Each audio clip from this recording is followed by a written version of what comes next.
Good afternoon. My name's Nick Savva. I'm an orthopaedic surgeon working in Dorset in London. I specialise in foot and ankle injuries and surgery. I've been teamed up with Heath Taylor, who's speaking next, for a number of years now to provide medico-legal and negligence reports on complex foot and ankle injuries. What I thought I'd talk about today is osteoarthritis and post-traumatic osteoarthritis. So the first obvious question is, why does it matter? Well, arthritis gives you some pretty unpleasant symptoms that some of you may have experienced: painful stiff joints, the inability to work and to play, ultimately disability, and of course the risk of surgical procedures at great expense or great risk of time and expense. Cotton, in 1916, he was a very eminent orthopedic surgeon, made the observation that if you break your os calcis, so your heel bone, which was quite common amongst working men, particularly up scaffolding before health and safety legislation, would get arthritis, and that was essentially the end of their working lives as labourers, which was devastating. So I thought to talk about the naming parts of the bone, how we describe fractures, osteoarthritis, what cartilage is, what the X-ray signs of arthritis are, what the risk factors for post-traumatic arthritis are, and how we try to predict it. So this is a typical long bone. This is a humerus with a diaphysis, which is the shaft, which is made of hard cortical bone and is essentially a cube. This is a joint. This is the glenohumeral joint, which is covered in hyaline cartilage. And this is the metaphysis and physis, full of spongy cancellous bone, which has got an excellent blood supply compared to the shaft. So what is a fracture? Well, a fracture or a break is just simply a discontinuity in a bone, and it can be very, very obvious. So here, for example, is a transverse fracture of the humerus, which is angulated. And here's a picture of a tibia with a partial stress fracture, which is an incomplete fracture just in one cortex of the diaphysis. So how do we describe fractures? Well, these are transverse fractures of the humerus, as we've seen before. This one is angulated more than this one. These are often due to a direct blow and are often usually of relatively low energy. Spiral or oblique fractures occur when there's a twisting element to the accident. So this is an ulna, as in the radius and ulna, and here is the wrist, with a short oblique fracture. And here is a tibia, here's the fibula, with a longer spiral fracture, which is displaced. And to get a spiral fracture, you need a little more injury than you do for a transverse. Here's a patient's hip with the femur beneath it, and we describe this as comminuted or multifragmented. And you can tell that it's multifragmented and high energy because there are lots of pieces of bone which occurred when a large amount of energy went through the bone. We've got some unusual expressions. A butterfly fragment is a separate piece of bone. This is a clavicle, which has an oblique fracture in it. This is one end and this is the other. And this segment here is a butterfly fragment because it's essentially flying away. It's a separate piece. Segmental fractures are when a complete segment of bone between two ends occurs. So here's two fractures, one at the top and one in the middle of the metaphyseal and the diaphysis of the femur. And this implies a significant high energy injury. This piece, of course, has the possibility of damage to its blood supply, and so healing can be difficult in this case. Fortunately, with nailing, both fractures healed in this patient. Children get particular subtypes of fractures. So this is a child's and about an 8-year-old's radius and ulnar fracture, and the two bones are fractured, but the periosteum, the lining on the outside, is so thick in children that the two bone ends don't actually come apart. Rather like when you break a twig of holly, you break the twig, but you can't actually get the two ends apart. Younger children get things called torus fractures, where you see an incomplete fracture across, or even just a buckle in the sides of the bone that you see later as it starts to heal, as the periosteum lays down new bone. Stress fractures are, rather than one big significant event leading to a break in the cortex of the bone, repetitive overload below the breaking point of the bone leads ultimately to a stress fracture. So this is a classic march fracture, we call them, usually in a young lad who's just joined the army, put on a big backpack and done his first big hike, gets foot pain, And then 6 weeks later, when you take an x-ray, you can see the periosteal reaction or new bone healing around the fracture site. So what's a joint? Well, a joint is something that allows movement. So there are lots of examples, and most of the examples in the body, such as the knee or the hip or the elbow or the shoulder, and this in particular is an ankle, are hyaline or synovial joints. So the red is a synovial membrane, which produces joint fluid, and the ends are covered with synovial cartilage, hyaline cartilage, which is incredibly specialized structure. This is a picture of somebody that suffered an injury. And when you injure the cartilage, it often peels off the cortical bone underneath, rather like coconut coconut flesh from the inside of a coconut. When you look at the structure of hyaline cartilage, it's quite remarkable.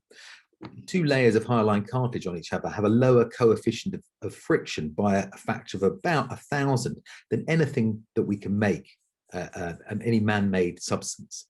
And it achieves this by having the most extraordinary structure of collagen in these sort of arcades, interspersed with living chondrocytes, which produce the matrix. And then this matrix is an incredibly complicated structure of glycosaminoglycans, which are essentially a massive sponge for water. And they're very good at letting go of the water, and they're very good at sucking it back in again. So when the 2 layers of cartilage come together, a huge gush of water comes out and the 2 surfaces aquaplane upon each other. And that's what happens when the cartilage is in good condition. In arthritis, there are different types of arthritis. Osteoarthritis is the one that we're most aware of, which is what occurs with normal aging. Inflammatory arthritis is a good example. It's something like rheumatoid arthritis, is usually caused by an autoimmune condition like rheumatoid. Crystal arthropathies are things like gout. Septic arthritis is caused by infection. And I'm going to go on and talk about post-traumatic arthritis, which occurs due to huge amounts of energy going through the joint and damaging the articular cartilage. Osteoarthritis is part of a normal aging process where the cells in the joint, the chondrocytes, can't replace the glycosaminoglycans, those incredible sponges, quickly enough, and the joint starts to suffer stresses and strains and the cartilage wears away. So this is a nice normal looking joint, and this is a joint where all the cartilage is gone. This is a big toe joint with shiny hard bone, which is clearly painful. So what are the radiological signs of arthritis? On the left-hand side here, we have a normal ankle. Here's the tibia, here's the fibula, and here's the talus, with a lovely gap round, which is nice and even and regular. That gap represents the cartilage. This is an ankle with osteoarthritis, and you can see that the cartilage is gone. So the first sign is loss of joint space. The second sign is subchondral sclerosis, so basically sclerosis either side of the joint. And you can see here the bone has become extra white. We get cysts, which we can see here. And sometimes we get osteophytes. So here's a nice radiograph of a big toe joint with no joint space and a big osteophyte. We don't really know why osteophytes occur, but certainly on the top of the foot, they can be very problematic because they rub on shoes. So what causes post-traumatic arthritis? Well, that's down to the amount of energy that goes through the cartilage and how destroyed the cartilage becomes, or how injured the cartilage becomes at the time of the accident. So this is a good example of a patient that appears to have had a relatively minor injury. So just take a step back from this x-ray and look at it. There's a fracture, an short oblique fracture of the metaphysis of the tibia, which is healed in a good position. Now, looking at that, it looks like a relatively low energy injury, but we can see 2 years after the injury, the joint space has already disappeared. Something has occurred called chondrolysis, where the cartilage is all dissolved. And I suspect that was because the cartilage at the time of the accident sustained a significant direct compression injury, and it's just disappeared. Now, that type of early onset of post-traumatic arthritis is extremely difficult to predict as an orthopedic expert. This is much more straightforward. We can see we've got a comminuted fracture, so multiple pieces, and the fracture goes into the joint. So you can imagine that cartilage in there has been very badly damaged. Much easier to predict arthritis occurring in this type of injury. And of course, we can do things to prevent or reduce the chances of arthritis occurring. So the first thing that we can do is put the joint surface back together as best we can. So get all the pieces of the jigsaw of the cartilage back into the right place, and then get the shaft to heal up so that the alignment of the joint is correct. So here's an example. This is the normal alignment of an ankle from the lateral side. Here's an example of a fracture that's healed in an incorrect position. So they've got something called recurvatum of their tibia. And you can imagine here, nice, even joint surface pressure, but here, a huge amount of pressure at the front. And so chronic malalignment like this is a good sign or a good suggestion that they might develop arthritis in the future. There are some special situations of disruption to the blood supply. So the two classics are the hip, so fractures of the neck of the hip often give rise to avascular necrosis of the ball and socket of the hip and arthritis. And this is an example of a fracture of the neck of the talus. So this is the talus here. Just as an aside, if you ever see bits of broken metalwork around an operation site, it's a suggestion that the operation was very difficult. So here there was a fracture across the neck of the talus, which has been fixed very nicely in a good anatomical position with 2 screws. But there's already beginnings of the signs of avascular necrosis because the body is going very white.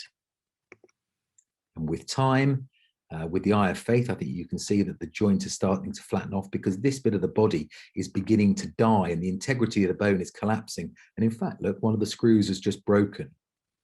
What happens in this situation is the cartilage often survives, but the joint integrity collapses and they develop arthritis because of that. Chronic instability, so no, this doesn't involve a fracture, but for example, if you damage the lateral collateral ligaments or the peroneal tendons on the outside of an ankle, or the cruciate ligaments in a knee and your ankle or your knee remain unstable, you end up with abnormal stresses across the joint. So in this situation, there's an awful lot of stress on the inside of the ankle joint, which leads to overload in that situation and early arthritis. So how do we minimize the risk of post-traumatic arthritis? Well, as I alluded to earlier, reducing the fracture anatomically is a good start. So here we've got a very nasty trimalleolar fracture of the ankle. Trimalleolar because this is one malleolus, this is another, and this is another. And we can see that it's high energy because there's lots of bits and the joint is almost dislocated. But we've given this patient a good chance because everything is reduced anatomically. The talus is sitting back exactly where it should be under the tibia, and the articular surface of the tibia is as good as we can get it. Non-anatomical reduction really puts you on the back foot. Here you can see that the talus, because the fibula has not been fixed in a straight position, the talus is slipping out from underneath the tibia, and we're already getting abnormal stresses in the joint here. And this patient goes on to get very early post-traumatic osteoarthritis, which was eminently predictable. So where do you look? Well, there are clues everywhere, but there are clues in the history, right from the ambulance record. So read the ambulance record and see how much or how much energy there was in the accidents. And a good surrogate for that is, how damaged were the vehicles? How swollen was the leg? So this is a good example of very swollen leg. And this is an example of a patient with hemorrhagic fracture blisters. So the amount of trauma that went through this limb was so great that it's even sheared the dermis from the epidermis in the skin. All good signs of high energy injuries. Was the injury compound? So did the bones come out through the skin? Were there other injuries? And how effective were the treatment? It's always worth looking at the notes, and particularly the operation notes, if there were any. There's often a good diagram suggesting how damaged the cartilage was and how well it's been put back together. Look at the examination findings. How are they doing? Are they painful and stiff, or have they recovered well and doing nicely? And investigations obviously are always worth looking at, MRI being the most sensitive diagnostic investigation of arthritis and early arthritis. Is evidence useful? We've got interesting papers on all sorts of different subjects. So there's a very nice paper on talar neck fractures called Hawkins classification. So here's that patient that had the fracture of the neck of their talus in an almost undisplaced position. If the fracture is undisplaced, there's about a 10% chance, according to this paper, of getting avascular necrosis and arthritis. Whereas if it's a grade 4, fully displaced, so the talus is almost dislocated out from the ankle, there's a 100% chance of developing avascular necrosis and osteoarthritis. The problem with that is that all our injuries never fit into the exact patterns of the paper. And so we have to add in all the other factors that we see in the patient and in the patient's notes to making that decision. And so we can never really rely solely on evidence. So how do we predict it?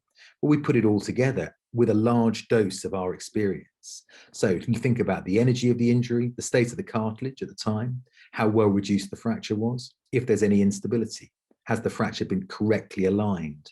What do the examination findings show? Are they stiff and painful, or are they doing well? How old is the patient? Were there some pre-existing signs of arthritis? And is there any evidence to help us? Thank you very much.